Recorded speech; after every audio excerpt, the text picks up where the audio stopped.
Welcome to the Falling Out Podcast. I'm your host, Jordan, here with Russell B. Wright, baby. How you doing Let's tonight, do Russ? this. Let's do this. I'm good, man. How you doing? Buddy, I'm good. I'm ready to talk some Texas A&M Aggies. Yeah, same. Good game right here. Oh, yeah. This will be a hard-fought one. I don't think there's been one single game that's not been hard-fought since the Cotton Bowl back in the day. There might have been one or two, but that last time, the earliest I remember us ever playing them was 2004, 2005. So yeah, it's weird though because as far back as this series goes, it dates back to December 28th, 1957. Damn, and a while back. And yeah, but dude, it's been a tight series. I mean, it's hard not to be whenever it's I don't know what, almost 70 years old, and you only play 5 times. Vols lead it all time though, 3-2. The Vols took the rubber match here the last time they played. It's the Vols and the series' largest margin of victory was 38-7, an absolute mollywhopping in the Cotton Bowl, 2004-2005 season. Gerald Riggs is still running over him. Eric Haynes, Gerald Riggs. Who else was on that team? Let's see here. Gerald Riggs, Arian Foster. Foster was on that. That's true. Foster was on that team. That would have been Brown at tight end. That'd have been a freshman, Robert Meacham, I think. Jason Swain. It'd have been a sophomore Meacham, I'm pretty sure. Maybe. I think it was a freshman. I think he was a freshman because Cal come to Knoxville in 2006, and Meacham ran wild, son. Yeah, he did. I think, and if I'm thinking right. Maybe Jason Swain will jump in the comments here and correct me, but I think Swain and Meacham both came in on the same freshman class. Okay. The Swain event. The Swain event, who knows? 2 out of the 3 matchups most recently were both decided by a touchdown. Sure. Aggie's first trip to Knoxville was 2020. They did win that one, 34-13. They beat the shit out of Coach Cornbread, which who didn't? Last trip to Knoxville, though, was 2023. Vols won 20-13 thanks to some stout defense and D. Williams on a punt return. I was about to say, what was that kid's name? I remember his last name was Williams with the big punt return. He was a great returner for us, man. He was, man. And then if you think about it, going back, last time we played them before 2020, was 2016, and we went down there and we lost a heartbreaker. And it was either single overtime or double overtime, but it was a heartbreaker. 45-38, wasn't it?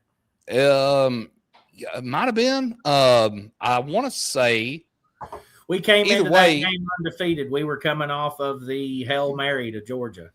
Yep, and they were talking about the pixie dust and all this, and Gary Danielson was being Gary Danielson and being a douchebag, Idiot. Absolutely. But I mean, this has been a fun series, even though it is a small sample size. It's been a fun series. I'm looking forward to this one. I'm looking forward to it being another slugfest because we've seen what they could do last year. They were a good defensive football team last year. I do like Mike Elko. I think that he's a good football coach. I think he was a damn good hire. I liked him at Duke, man. Of course, I've got a soft spot for Duke football, but I did like him at Duke. I think he overachieved there. I do think he's underachieving right now at Texas A&M though, because but are they really? You know what I'm saying? How long are they going to underachieve under Elko though? He's one of those guys to where it's hard to beat Elko twice. He's a dude who will see you one time and he figures you out and he beats you. And it's his resume speaks for itself on that. I mean, he doesn't lose a lot of games twice to people. So Heupel's got his work cut out for him going into College Station. He really does. That stadium itself is huge. Oh yeah, Kyle Field is one of the best. I mean, they call him the 12th man for a reason, you know. Is it not the biggest seated stadium in the country? Do they not seat most people? If it's not, it's close. I know it's the biggest one in the SEC. It is. It's huge. It's and I know that seems like maybe putting Elko on a hot seat, so to speak, and I don't think he is by any means, but no, I think that maybe it being year one for him last year, he had a pretty damn good year one.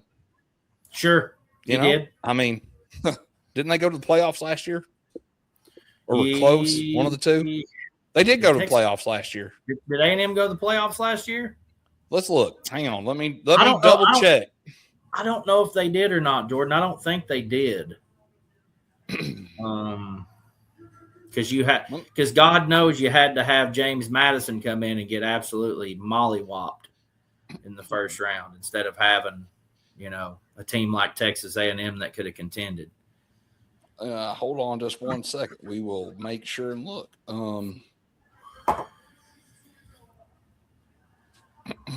I don't know. Sure I think that whole just to cut a little bit of talk right here for us. I think that playoff system we're running with right now is absolute. I mean, it's going to be better this year, but that previous one was garbage. I made a lot of arguments on why it was cool for those non-Power 4, Power 5 teams to get a bid. Sure. But at the end of the day, man, we saw the outcomes of that.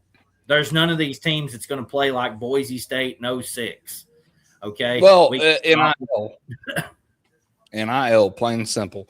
They did actually reach playoffs last year. They were their 7th seed.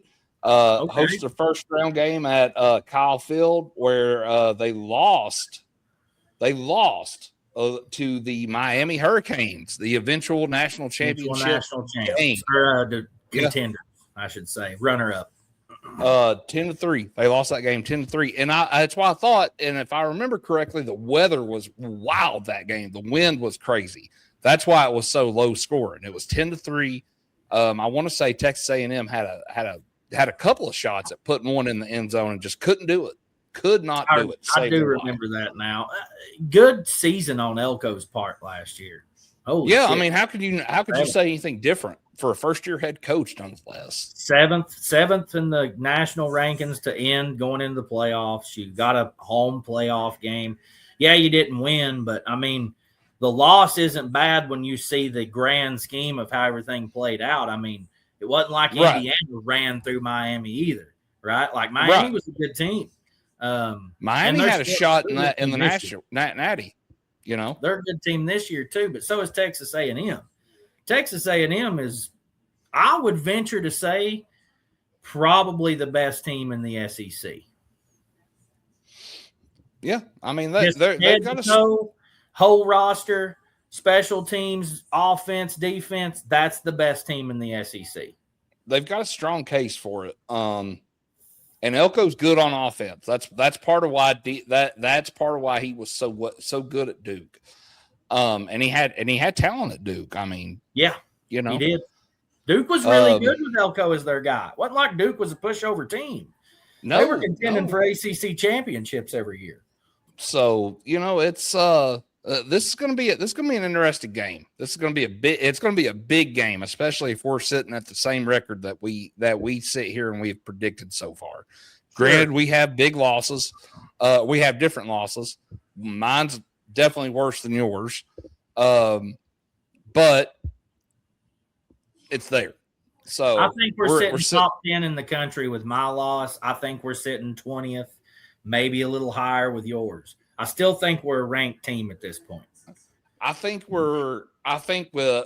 we're going to go there, I think we're a fringe playoff team and needing help at this point.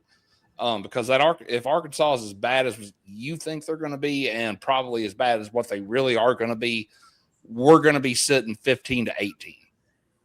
Sure. Needing a little help. This is going to be one of those games that if we win it, we shoot up to probably 13-14. no matter what happens in front of us. Probably 14 if everybody in front of us wins. If the right things happen, 13. Now, this is where it kind of gets interesting. The key games that I have wrote down for Texas A&M at LSU, potential loss, probably a loss, honestly. Depends on if that's a night game or not. They've got to go to both Columbias, Missouri and South Carolina. I'd say they probably get those two. They also have to go to Tuscaloosa. Mm-hmm. But I think it comes down to what are they playing for? What are we playing for? Are we both sitting here playing for the playoffs? Are we both willing to say, okay, this could be our mulligan game out? And I think a lot of it depends on what LSU's doing. What it's crazy to say this. How does Vandy look? True. You know, it's just another week for the Vols, another tough opponent. Some of these team schedules set up. Some of these team schedules set up nicely for them to come in dinged up, but then at the same time, so does Tennessee's. Yeah. So, I mean, it just depends. You know what I'm saying? It just depends on who is healthy that late in the year. Who's missing who? I think a lot. Johnny Major said it best way back in the day. They remember what you do in November. Yeah. This starts our November slate off, and it's like, what are we playing for? What's Tennessee playing for? I think we got an idea what Texas A&M's probably going to be playing for. I think if we're playing for playoffs, and you and I seem to think we might be at this point. Are we playing for the playoffs? Are we playing for pride? Are we playing Spooler here?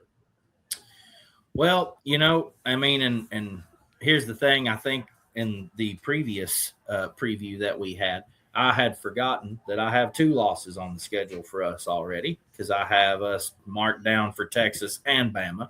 Yeah, you do. You got us 5-2. Yes, I got us 5-2. And that's something I just remembered, but still sticking. Excuse me, I think it's 6-2 now because we've only got this game, LSU and Vandy, so it's 6-2. You've got a 6-2. I've got a 7-1. I'm 6-2 right now, right? I feel like that we are playing still for playoffs. Like 2 losses. The 2 losses I've got us down for, we're losing to Texas and Bama. I don't feel like either one of those are bad losses. They're not. I feel like they're just at home. They're home losses. Yeah, tough ones to take on the chin. And it's to me, I feel like we're right there. We're on the fringe of looking in the playoffs still with those 2 losses. I still feel like we're sitting in the top 25. We're probably 20th, 21st. This game right here knocks us out of the top 25, I think. I do. I don't know if we've got it for them in Kyle Field.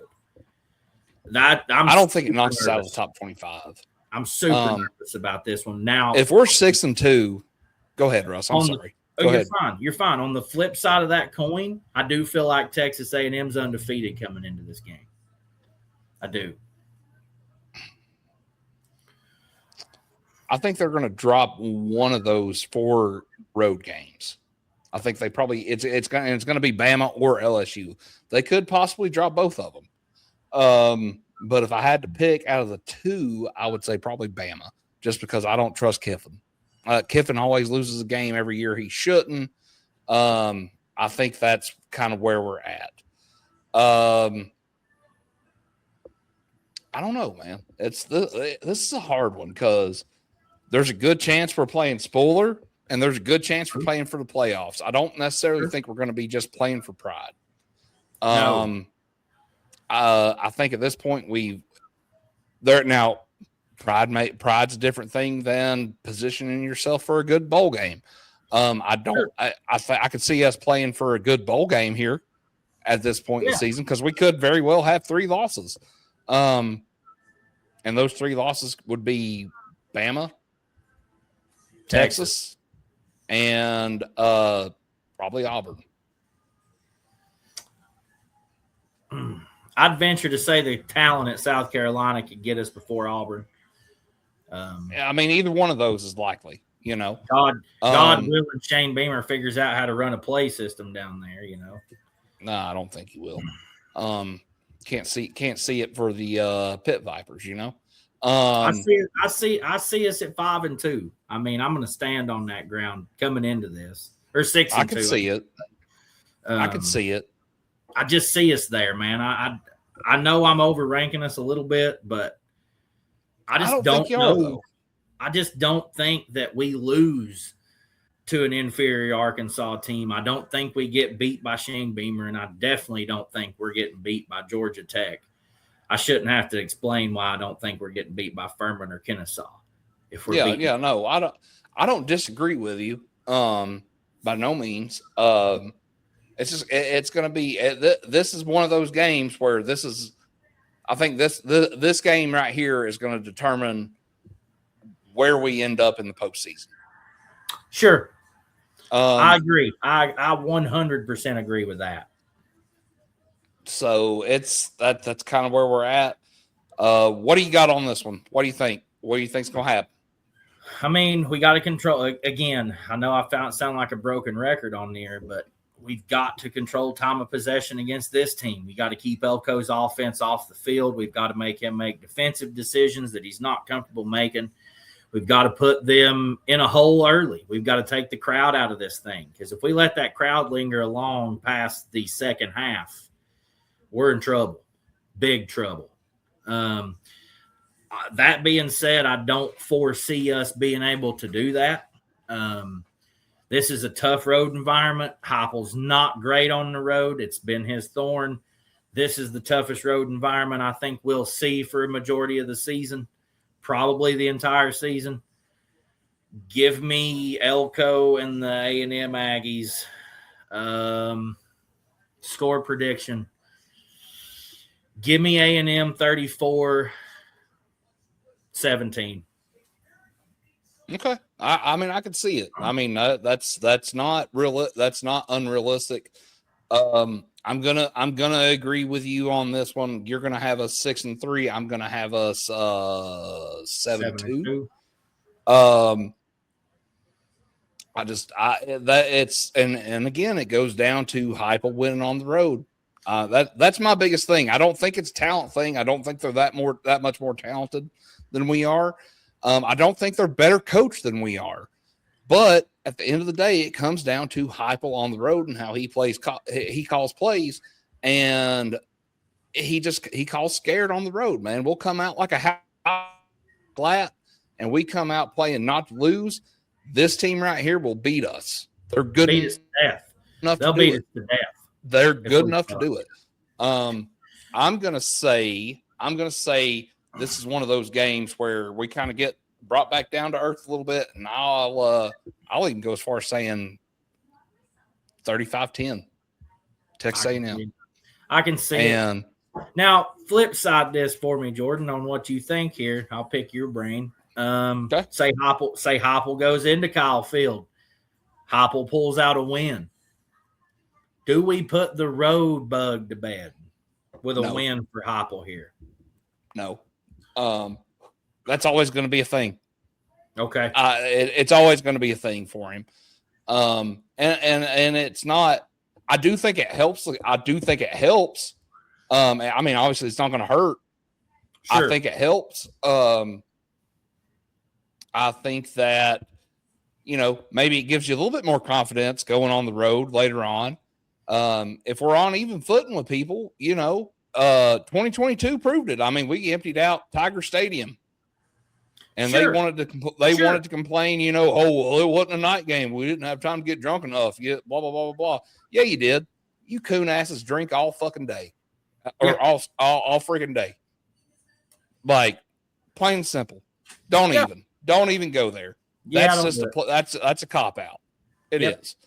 Because the last time we went down there and played at night was right after Hurricane Katrina. That I remember. I'm sure it's happened since then, but it was right after Hurricane Katrina, and LSU jumped all over us. I remember watching that game, 2005, LSU jumped all over us, son. Yep. And Eric Ainge ended up getting knocked out. He hit his head on the goalpost, and here come pickle boy Rick Clausen. And, buddy, we straight up just the rest of the game didn't give up a thing. Clausen got us back in that game because he had a chip on his shoulder for that one. And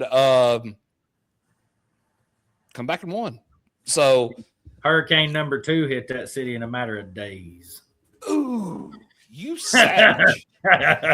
No, to say something for any LSU fan, any LSU fan that might venture into this, it's not any shot. Katrina was terrible. Golly, that was an awful thing. I think I don't know. I don't know. It's a weird situation for us to be in because we don't know what our quarterback. And I mean, this whole preseason preview has been a weird thing to do. But really, I mean, we think we know who our quarterback's going to be, but is that who it's going to be? What if it's not? What if it's McIntyre and he just lights the world on fire and we all of a sudden become like the St. Louis Rams and we're the greatest show on turf? Like, who knows? Who knows what's going to happen? Because it's capable of going that way. Well, in the generation of NIL, Jordan, anything is possible, right? Like, you could take a team who won 4 games last year and pump $30 million worth of NIL kids into them, and they're probably going to be a playoff team this year. Ask Indiana. Exactly. You take a look. We'll take no further look than when we made the playoffs in 24. And the team that we played against, Ohio State, they had over $20 million paid into that roster in NIL money. And this year they say that's not even going to be a drop in the bucket to win one. It's what I'm saying. Like it's picked up. It's growing by the tens of millions. It's not a couple of million here and there. You might get a $9 or $10 million cap raise in the NFL every now and then. Yeah, and that's a lot. That's a lot in the NFL. But in the grand scheme of things, when you look at NFL contracts, that's not a lot. It's depending not on what position you play. It's not, but at the same time, you add 10 million extra bucks in on that salary cap, you're getting another good player. You're paying him 10 mil a year. You're getting a starter on the offensive or defensive side of the ball. He might not be the best player on the field. You're getting the Micah Parsons. He's going to help you win. You know what I mean? He's going to help you win a lot of ball games. When it comes to these NIL rosters, man, it's getting wild. Like, there's so much. And Texas A&M, it is. Your team that we're talking about here, playoffs last year, the reason they were there, NIL money, man. They paid a lot of money out to that team last year. Well, I mean, look no further than next season, honestly. And no, I'm not pulling the typical Vol, just wait till next year. I'm not pulling that. Whatever. I've said it before. I'll say it again. I've said wait till next year. Whatever. I get it. That's the moniker. But look at next year. We get George, and he's the highest paid running back recruit in the country ever. $6 million. They're paying that ever. Boy. I thought it was 8. Is it 8? Is it? I thought it was 6. It could be 6. It could be 6. Good Lord. Speaking of next Friday night, he's on ESPN playing. So I'm going to be tuning in for that one. Sure. I think every SEC fan that don't like the balls should tune into that so they can get a good eye on what they're going to see the coming seasons. I think Ohio State fans should tune into that one. 100%. Since they wanted him so bad, and then when he committed here, he's trash. Hold that L for us, Ohio State. We might have not got you on the field, but we got you on the recruiting trail. Get you some of that. Hashtag Buckeyes, baby. I hope they show up in droves for this one, and I'm here for it. They know though from the Ohio State preview and the recap and all that from the playoff year. I have no problem eating crow. They're going to come in here and tell us, "Oh, we beat y'all." Blah blah blah blah. Yeah, you did because you were the better team. You were the better team. I have no problem saying that. Yeah. So you guys won a national title. Good job. Go ahead and say what you want to say. If we'd have got any other draw than that, we'd probably win a little bit further. Not saying we'd have won it because I don't think we would have. No. But it is what it is. Sure. Congratulations. You won there. Now we're winning. Take that with you. Now, that being said, let's end this one how we usually end it. Go damn Vols. Go damn Vols.